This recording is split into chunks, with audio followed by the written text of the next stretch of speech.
Good afternoon, this is Sam Gurung from B22 Limited with today's market report.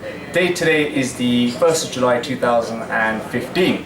Let me start by looking at Greece. Well, yesterday was the deadline day for Greece to pay IMF. It owed 1.5 billion euros, and also the day when the bailout funds for Greece ran out.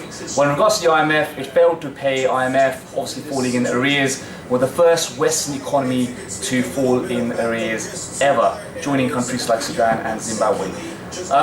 In regards to the bailout fund, Greece actually handed in a request to extend the bailout funds to the Eurozone, together with other requests such as credit line and debt relief. All of them were rejected by Angela Merkel and her party. So that obviously leaves Greece still having capital controls in place, banks not being able to lend out, and all eyes are on the referendum 5th of July. Now, talk about the referendum.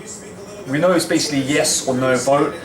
Yes, whether they want to agree on the proposal laid down by the creditors, and no, obviously against it, which Tsipras and his government want people to vote on. Now, on the yes camp, we could potentially be looking at two outcomes.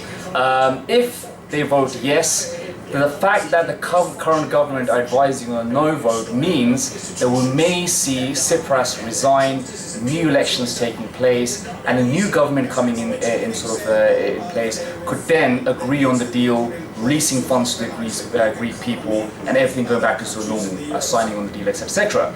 On the flip side of the coin, if there is yes, but the current government do not resign, then we could see the government then obviously trying to form a new coalition, agreeing on the deal, and everything going back to normal.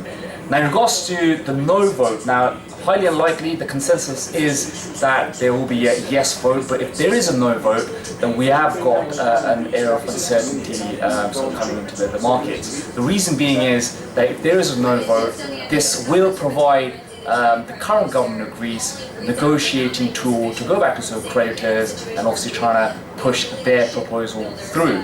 Now then, it basically is sort of the case whether the current creditors want obviously to accept that deal or not. What we may see on the back of that is if the creditors do not agree to the deal, and this is after the no vote has obviously gone through, that is when the uncertainty obviously increases, because it means that Greece could potentially leave the Eurozone, go back to its previous currency drachma. We may see sort of capital controls in place for a while, and again, it's uncharted territory. So 5th of July referendum is still key. Consensus is yes, but no vote will lead or will cause the uncertainties to increase dramatically. Now, how has this impacted markets in general? Well, equities are fairly subdued. We saw sort of equities around the world tumble the last couple of days on back of uncertainties in Greece. This morning it is up slightly, maybe on back of sort of dead cat bounce or even sort of profit taking, but again, sort of markets are hoping that the referendum will lean towards yes vote, and it's slightly more sort of calmer than it was a couple of days ago. In the FX markets, euro is still under pressure. Dollar and yen are the sort of strongest two currencies out there, but again, in the FX, it seems like markets are waiting for the Greek referendum.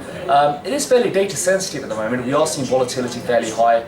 Any sort of data coming out, regardless of the importance of data, it is impacting the euro, the dollar, the pound. So data sensitive market out there, but again, all eyes being the sort of referendum on Sunday.